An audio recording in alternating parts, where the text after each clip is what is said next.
Iran और America के बीच जारी सैन्य संघर्ष अब और ज्यादा तेज होता हुआ दिखाई दे रहा है। रविवार को ईरान की इस्लामिक रेवोल्यूशनरी गार्ड कोर ने अमेरिकी सैन्य ठिकानों पर कई हमले किए। इन हमलों के कुछ वीडियोस भी सोशल मीडिया पर वायरल हो रहे हैं। दावा किया जा रहा है कि ऑपरेशन में उनकी सबसे उन्नत बैलिस्टिक मिसाइलों का इस्तेमाल किया गया। ये घटनाक्रम ऐसे समय में सामने आया है जब स्ट्रेट ऑफ हॉर्मुज को लेकर तनाव चरम पर पहुंच गया है और पूरे पश्चिमी एशिया में सैन्य गतिविधियां तेज हो गई हैं।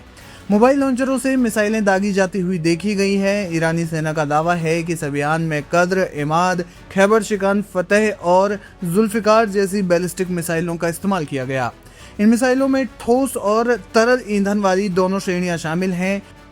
ईरान का कहना है कि इनमें से अधिकांश मिसाइलें प्रिसीजन गाइडेड हैं, यानी वे बेहद सटीक तरीके से अपने लक्ष्य को भेदने में सक्षम हैं। क्या है मिसाइलों की खासियत? सबसे पहले कद्र की बात करें तो ये लंबी दूरी तक सटीक हमला कर सकती है, जिसकी रेंज लगभग 1800 से 2000 किलोमीटर है।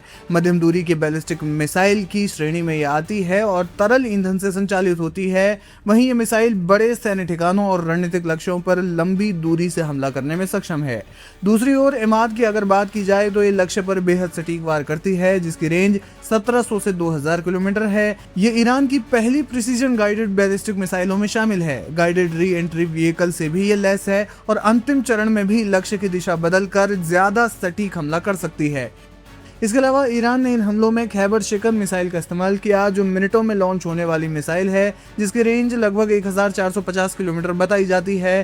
ठोस ईंधन वाली ये मिसाइल है। लॉन्च की तैयारी में बहुत कम समय लगता है और मिसाइल डिफेंस सिस्टम को चकमा देने की क्षमता के साथ इसे विकसित किया गया है।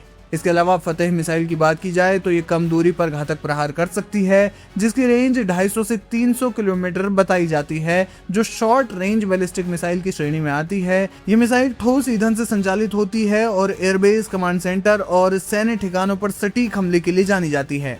इसके अलावा ईरान की सबसे खतरनाक मिसाइलों में से एक जुल्फिकार मिसाइल एक है, जो मध्यम दूरी की हाई प्रिसीजन मिसाइल है, जिसकी रेंज 700 से 750 किलोमीटर है। ठोस ईंधन आधारित बैलिस्टिक मिसाइल यह है और अत्यधिक सटीक गाइडेंस सिस्टम इसमें लगा हुआ है। वहीं रनवे, हथियार डिपो और सैन्य प्रतिष्ठानों को निशाना बनाने में ये सक्षम है। यानी कि इन मिसाइलों की श्रेणियों से साफ समझा जा सकता है कि ईरान के पास कम दूरी की भी मिसाइलें हैं, लंबी दूरी की भी मिसाइलें हैं और मध्यम दूरी की तो हैं ही।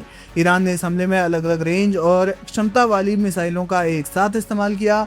लंबी दूरी के लिए कद्र और इमाद, मध्यम दूरी के लिए खैबर शिकन और जुल्फिकार, जबकि नजदीकी सैन्य ठिकानों के लिए फतेह 110 का उपयोग किया गया। इससे अलग अलग दूरी पर मौजूद कई लक्ष्यों पर एक साथ हमला करना संभव होता है और विरोधी की एयर डिफेंस प्रणाली पर भी अधिक दबाव पड़ता है। फिलहाल इतना स्पष्ट है कि ईरान और अमेरिका के बीच संघर्ष अब केवल बयानबाजी तक सीमित नहीं रहा, बल्कि उन्नत बैलिस्टिक मिसाइलों, ड्रोन और जवाबी हवाई हमलों के साथ ये टकराव लगातार व्यापक होता जा रहा है। अगर दोनों पक्षों के बीच तनाव कम नहीं हुआ तो इसका असर केवल पश्चिमी एशिया में नहीं बल्कि वैश्विक सुरक्षा और ऊर्जा बाजार पर भी पड़ सकता है।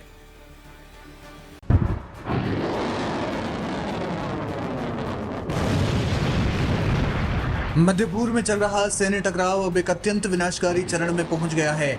ईरान की इस्लामिक रेवोल्यूशनरी गार्ड कोर के एयरोस्पेस बलों ने ओमान के रणनीतिक रूप से महत्वपूर्ण दुकम पोर्ट पर एक बड़ा और अचानक हमला कर दिया है। ईरानी सरकारी ब्रॉडकास्टर IRIB के अनुसार इस हमले में विशेष रूप से अमेरिकी विमान वाहक पोतों के लॉजिस्टिक सपोर्ट केंद्रों और ईंधन भरने वाले प्लेटफॉर्म्स को निशाना बनाया गया है और उन्हें भारी नुकसान पहुंचाया गया है। ईरान की इस कार्रवाई का मुख्य उद्देश्य इस इलाके में अमेरिकी नौसेना की ताकत और उनकी रसद प्रणाली को पंगु बनाना है। ओमान का दुकम पोर्ट अमेरिकी नौसेना के लिए एक प्रमुख ईंधन आपूर्ति और रणनीतिक केंद्र माना जाता है।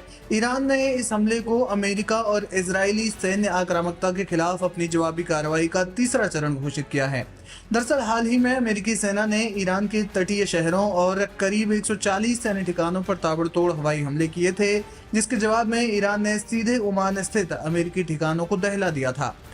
इस महायुद्ध के पीछे एक बड़ा व्यक्तिगत और राजनीतिक कारण भी जुड़ा हुआ है। ईरान के नए सर्वोच्च नेता अयतुल्ला मुज्तबा खामेनेई ने अपने पहले सार्वजनिक संदेश में संकल्प लिया है कि वे अमेरिकी और इजरायली सेना द्वारा अपने पिता और पूर्व सर्वोच्च नेता अली खामेनेई की हत्या का बदला जरूर लेंगे। उन्होंने स्पष्ट शब्दों में कहा कि बदला लेना हमारी कौम की इच्छा है और इसे निश्चित रूप से पूरा किया जाएगा। इसी प्रतिज्ञा के बाद ईरान ने खाड़ी क्षेत्र में अमेरिकी ठिकानों पर हमले तेज कर दिए हैं। ओमान पर हमले के साथ ही ईरान की IRGC ने दुनिया के सबसे महत्वपूर्ण तेल मार्ग होर्मुज जलडा मरुमध्य को अगले आदेश तक पूरी तरह से बंद करने की घोषणा कर दी है। ईरान ने स्पष्ट किया है कि जब तक अमेरिका इस इलाके में हस्तक्षेप बंद नहीं करेगा, तब तक जहाजों की आवाजाही को रोका जाएगा। अमेरिका और ओमान इस जलमार्ग को वाणिज्यिक जहाजों के लिए सुरक्षित रखने का प्रयास कर रहे थे, लेकिन ईरान बलपूर्वक इसे अपने पूर्ण नियंत्रण में रखना चाहता है। इस मार्ग के बंद होने से वैश्विक तेल बाजार में हाहाकार मचने और पेट्रोल डीजल की कीमतें आसमान छूने की आशंका पैदा हो गई है। ईरान ने खुले तौर पर चेतावनी दी है कि अमेरिकी सैन्य ठिकानों पर आगे भी भीषण हमले जारी रहेंगे। अगर अमेरिका ने अपने हमले बंद नहीं किए तो ये तबाही और ज्यादा भयावह होगी। ओमान के अलावा ईरान पहले ही जॉर्डन, कुवैत, कतर, बहरीन और संयुक्त अरब अमीरात में स्थित अमेरिकी ठिकानों और रसद केंद्रों को मिसाइल और आत्मघाती ड्रोन से निशाना बना चुका है। इस बीच ईरान के शीर्ष वार्ताकार मोहम्मद बाकिर गलीबाफ ने सोशल मीडिया पर कड़ा संदेश देते हुए कहा कि एक तरफा समझौतों का दौर अब खत्म हो चुका है।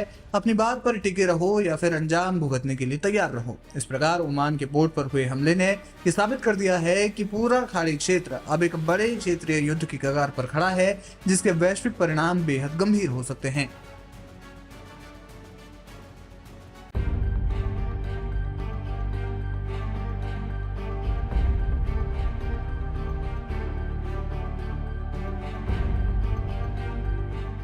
इमाम आयतुल्लाह अली खामने के खून का बदला खून से लिया जाएगा।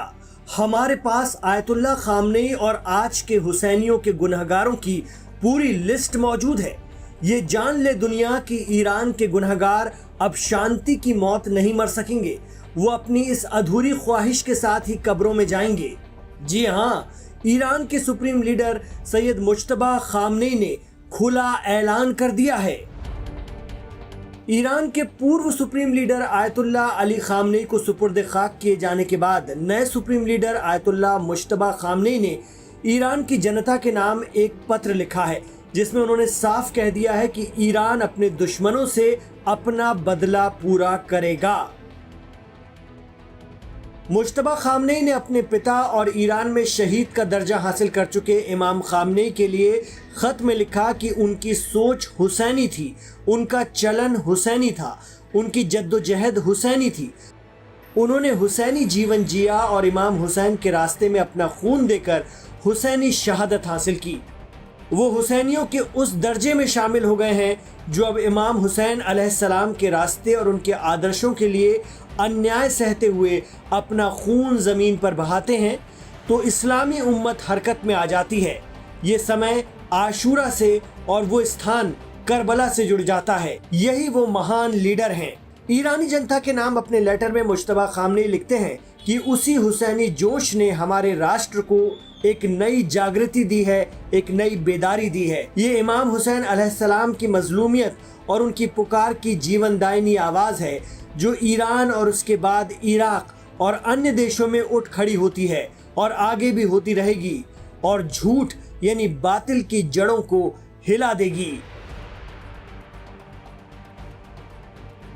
ईरान मामलों के जानकार कहते हैं कि ईरान के नए सुप्रीम लीडर के इस खत में ये इशारे साफ हो गए हैं कि ईरान अपने रहबर की कुर्बानी को भूलेगा नहीं और इसराइल और अमेरिका से इसका बदला लेकर रहेगा।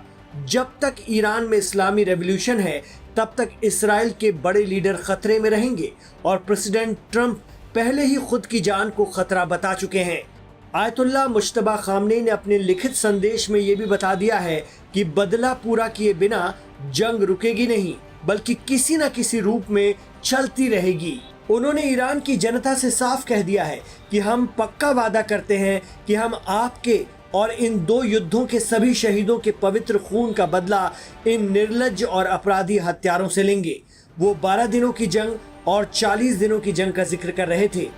उन्होंने कहा कि यह हमारे राष्ट्र की मांग है और ये बदला हर हाल में लिया जाना चाहिए। आयतुल्लाह मुज्तबा खामनेई ने ईरान के सुप्रीम लीडर रहे आयतुल्लाह खामनेई के लिए कहा कि हम आपके पार्थिव शरीर से विदा लेते हुए ये वचन लेते हैं कि आपके रास्ते और आपके विचारों की रक्षा करेंगे। हम उसी सीधे रास्ते पर अटल रहेंगे जिसे आपने हमारे लिए चुना है।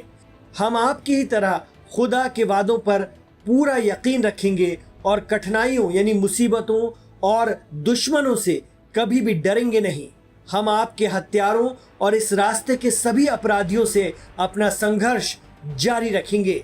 आखिर में इमाम मुश्तबा खामनेई ने लिखा कि इमाम खामनेई हमारे रहबर, आपको जामे शहादत मुबारक हो, जिसकी आपने उम्र भर कामना की थी। ऐसे शरीर के साथ शहादत का लिबास पहनना आपको मुबारक हो, जिस पर हज़रत ज़हरा और इमाम हुसैन, हज़रत अली और हज़रत अब्बास के निशान मौजूद हैं।